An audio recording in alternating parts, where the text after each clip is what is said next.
Perspective africaine. Aujourd'hui, nous allons parler de la justice internationale. Le phénomène et le concept de justice internationale, depuis plusieurs années, prend de plus en plus d'ampleur et affecte les mécanismes juridiques de la plupart des États, notamment les États d'Afrique subsaharienne. Qu'est-ce que la justice internationale ? Est-ce que la justice internationale représente un progrès pour l'humanité ? En quoi la justice internationale peut également constituer une menace pour la souveraineté des États ?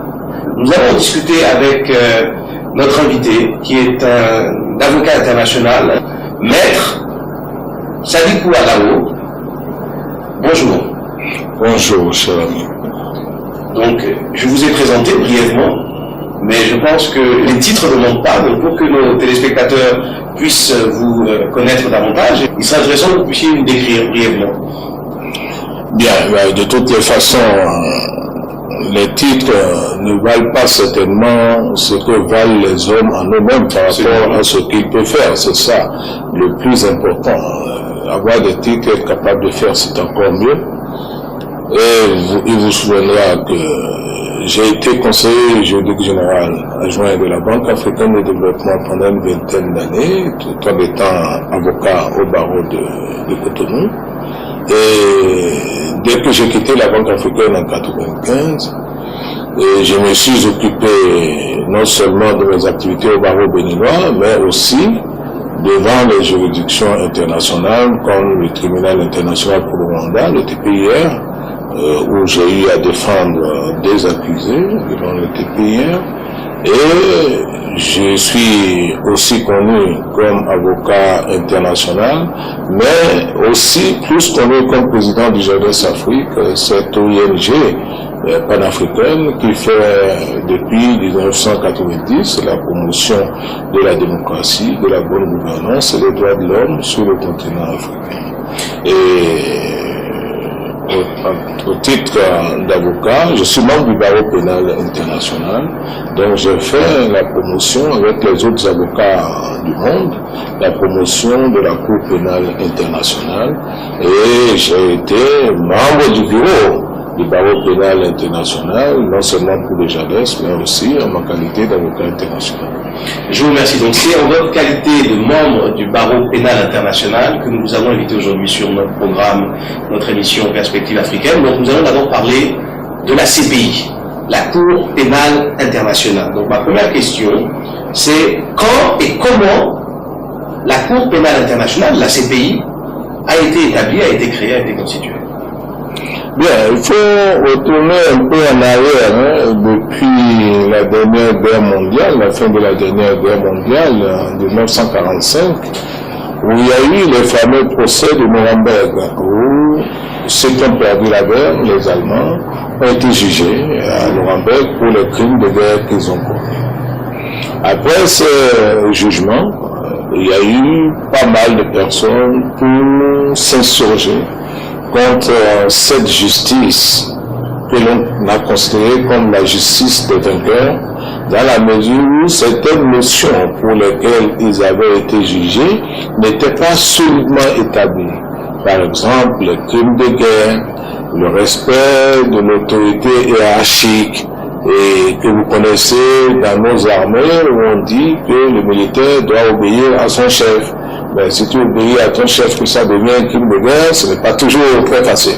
Donc depuis lors, les esprits se sont levés pour dire nous avons besoin de notions plus tangibles, non seulement sur les infractions qui vont donner lieu à ces incriminations, mais aussi sur la juridiction chargée de les juger, pour qu'on ne dise pas que c'est des tribunaux de circonstances.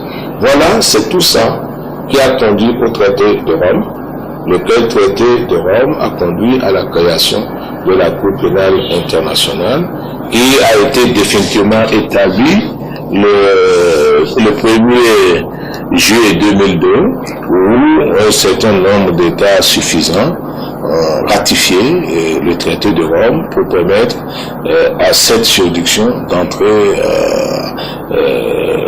en vigueur et de commencer à travailler solidement sur les crimes internationaux, comme on les appelle. Voilà, vous avez mentionné un certain nombre d'États qui ont ratifié le traité de Rome. On s'en représente à peu près combien d'États au jour d'aujourd'hui, à peu près, qui ont ratifié le traité de Rome? Le plan de grosso modo, il faut considérer qu'il y a peut-être jusqu'en mars 2009 108 États et une quarantaine qui l'ont signé sans l'avoir ratifié. Est-ce que vous pouvez nous citer les États, par exemple, qui ont ratifié en Europe, en Afrique, qui ont ratifié? Vous avez pas mal d'États. Commençons par le Bénin, lui-même qui a ratifié et qui a été après contraint de signer une contre-lettre pour dire qu'on ne va pas poursuivre les citoyens américains s'ils commettent des crimes sur le territoire béninois pour pouvoir bénéficier de l'aide de l'Amérique, notamment... Et cette information-là, sur laquelle effectivement une contre-lettre aurait été signée, bon, c'est une information sur une rumeur ou c'est une information qui... Ah, le JADES a interpellé les autorités béninoises sur cette signature secrète, interpellée par écrit et interpellée au cours de certaines réunions nationales, y compris le président de la Cour suprême, je l'ai interpellé devant le ministre de la Justice. Donc c'est des affaires tout à fait officielles. En disant que... de l'aide secrète, c'est-à-dire par essence c'était les secrètes. Le problème c'est qu'il y a une certaine presse qui l'a révélé. La presse en a parlé, surtout dans les pays du Nord, en disant que le Bénin aurait signé. Les pays de la Scandinavie, c'est ça, d'Europe? Non, les pays du Nord, les pays occidentaux. Ah oui, on fait état de ce que le Bénin aurait signé. C'était sous le régime de Québécois. Donc, la presse internationale s'en a fait le cours, et les JADES a juste interpellé le gouvernement béninois en disant de toutes les façons, comme vous ne voulez pas dire, ils n'ont pas dit qu'ils ont signé, ils n'ont pas dit qu'ils n'ont pas signé. Comme vous ne voulez pas le dire, nous prenons la nation à témoin, cette lettre-là n'engage pas le Bénin parce que c'est une lettre qui n'est pas passée par les structures habituelles de ratification et qui n'a pas été publiée au journal officiel où les Béninois, elle n'existe pas. Cette lettre n'existe pas. Parce qu'à l'époque, je crois que c'était sous l'administration Bush. L'administration Bush a fait du lobbying auprès de certains États pour qu'ils signent des traités. Non, c'est surtout pour que certains accords entrent en vigueur, comme le Minimum Challenge, attente des pays pauvres, ont besoin d'argent. Et s'il faut dire que d'abord, même si on ne signe pas, le Bénin n'est pas assez costaud pour faire poursuivre un Américain au Bénin, même si c'est la Cour pénale internationale. Donc ça, c'est déjà une autre affaire. Bien. Donc, maintenant, on a mentionné le Bénin, donc d'autres pays, citez-nous d'autres pays qui, en Europe par exemple, qui ont signé, les grands pays qui ont signé. Bon, la France a signé, et la plupart des pays européens ont signé et coopèrent. Ce qui est plus intéressant de citer, c'est plutôt les pays qui n'ont pas signé. Ah, mais ceux qui n'ont pas signé maintenant aujourd'hui. Ah, ça, c'est les grandes puissances. Tu as l'Europe est une grande puissance. Quand on dit que la France a signé, l'Union européenne est une grande puissance. Oui, mais l'Union européenne a signé. Ce n'est pas l'Union européenne qui signe. Le traité de Rome, c'est les États. L'Union européenne est inconnue au bataillon. Je veux dire, les États membres de l'Union européenne. Oui, ont signé. Mais les États-Unis n'ont pas signé. Les États-Unis n'ont pas signé. La Russie n'a pas signé, la Chine n'a pas signé. Qu'est-ce qui a motivé, par exemple, la décision de l'administration américaine de ne pas signer le traité de Rome? Parce que je crois que le président Clinton peut à l'époque signer, je dirais, le traité. Les États-Unis, un peu comme en matière d'environnement, ont été parmi les promoteurs de ces grands projets mondiaux, ont soutenu, ont financé les réunions. Mais au moment où l'on devait ratifier, les États-Unis étaient devenus les plus grands criminels du monde avec l'affaire d'Irak. Donc ça tombait mal pour eux, ils risquaient de se voir tous traîner devant ces juridictions. Donc ça a été la même chose pour l'environnement. Au moment où on devait ratifier, les plus grands pollueurs, c'était encore l'Amérique. Donc c'était pas le bon moment pour eux. Bon, donc eux, ils font des politiques de circonstances. Peut-être qu'un de ces 4 matins, les États-Unis vont donner le bon exemple. Lorsqu'ils auront vidé l'affaire Bush, ils vont peut-être ratifier. Les États-Unis n'ont pas signé, probablement. Vous avez parlé de la Russie, la Chine, l'Inde non plus n'ont pas signé. Pourquoi? Non, parce que eux, ils pensent que c'est de l'ingérence dans leurs affaires intérieures et que, surtout la Chine et la Russie aussi. Ce qui est étonnant, c'est qu'un grand pays comme le Nigeria surtout à la lumière des événements que nous connaissons actuellement et des grands massacres qui ont lieu, qu'on ne peut pas dire injustifiés, mais avec des répressions disproportionnées par rapport aux moyens dont disposent les autres, les crimes qui sont commis récemment au Nigeria devaient de la compétence de la CPI. Le Nigeria a signé par contre le traité de Rome a ratifié également. C'est pour ça qu'il ne serait pas étonnant qu'il y ait une commission qui soit en place sur les crimes qui sont en train d'être commis actuellement au Nigeria. Et parmi les États africains, pour citer, on parle de la Côte d'Ivoire, la Côte d'Ivoire non plus. La Côte d'Ivoire était dans un contexte un peu spécial où les crimes récents risquaient d'être poursuivis. Donc tous les pays qui se sentent plus ou moins menacés par des poursuites n'ont pas voulu ratifier. Vous avez le Zimbabwe.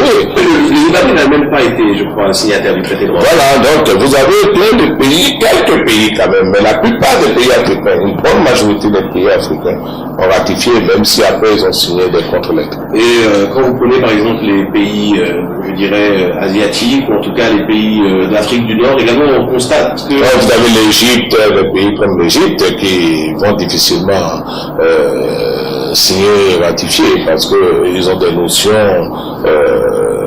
d'ingérence dans leurs affaires intérieures.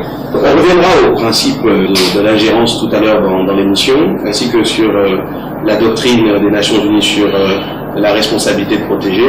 Donc nous allons parler du financement de la Cour, c'est-à-dire que bon, une institution internationale, comment la Cour est-elle financée? Oui, grosso modo, ce sont les États membres et puis les organisations internationales. Quand vous dites les États membres, le Bénin finance aussi? Théoriquement, parce qu'il y a des contributions, mais les gros financiers, c'est les pays occidentaux. D'accord. Donc maintenant, nous allons parler des différents crimes ainsi que des juridictions. Donc quel type de crimes sont poursuivis par la CPI? Parce que il existe déjà des juridictions nationales. Donc dans quel cas la CPI se saisit, je dirais, d'une affaire et dans quel cas la CPI poursuit? Je dirais. Bon, c'est ce qu'on appelle un peu les crimes internationaux. La notion de crime international, c'est surtout le crime contre l'intégrité physique des individus. À cela, on a voulu ajouter les crimes contre l'intégrité financière. Ça n'a pas encore abouti, heureusement, peut-être, pour certains pays. Le crime contre l'intégrité physique, vous avez le plus important, le crime de génocide, dont l'essence même, c'est le fait par des individus ou des groupes organisés d'éliminer toute ou partie de la société sur la base de leur appartenance ethnique, religieuse ou politique, d'une manière schématique. Et puis vous avez le crime contre l'humanité, les souffrances imposées au peuple, qui sont très proches du génocide, mais qui n'aboutissent pas au même résultat, c'est les mêmes bases, mais surtout les souffrances imposées aux populations, dans lesquelles on inclut les viols et autres mauvais traitements. Et vous avez la troisième catégorie maintenant, les crimes de guerre. Tous les crimes de guerre, tout ce qui est fait dans la guerre et qui sort de la réglementation de la guerre est considéré comme crime de guerre. Les crimes économiques n'ont pas encore abouti à un accord parce que les histoires de pillage des économies nationales ou des ressources, certains pays ont insisté pour qu'ils soient introduits et ça aurait inclus toutes les histoires de pillage et de blanchiment à grande échelle. Mais pour le moment, les négociations n'ont pas abouti sur ce point. Donc cette partie est en dehors du traité de Rome. Donc nous vous remercions pour ces explications. Donc nous allons continuer dans notre programme. Quand est-ce que la CPI détermine que les autorités judiciaires d'un État sont incapables, ne sont pas en mesure, ne souhaitent pas poursuivre un crime et se saisissent? Il faut considérer trois hypothèses de saisine. La première hypothèse de saisine, c'est lorsque le pays lui-même demande au procureur de se saisir d'un crime qui a été commis sur son territoire.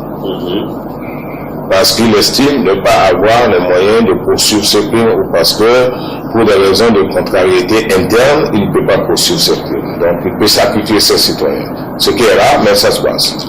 Il y a le cas où les crimes sont dénoncés par l'opinion publique internationale ou par les victimes, et le procureur décide d'ouvrir une enquête parce que vous n'êtes pas sans savoir que dans le cadre de la CPI, contrairement aux juridictions onusiennes, oui, les victimes ont une place dans cette juridiction, ce que les autres tribunaux ad hoc n'ont pas. Et puis vous avez le cas où c'est le Conseil de sécurité des Nations Unies qui dénonce le crime et qui demande à la CPI de poursuivre. Donc dans ces trois hypothèses-là, vous avez des hypothèses de saisine, certaines qui incombent à la CPI, c'est-à-dire à son procureur, et d'autres qui incombent aux États ou au Conseil de sécurité. Donc nous savons que la Cour pénale internationale, grosso modo, a commencé ses activités officiellement en 2002, ça fait à peu près 7 ans. Mais bon, je crois que la première affaire qu'elle a eu à traiter, c'est l'affaire de Thomas Lubanga, donc de la République démocratique du Congo.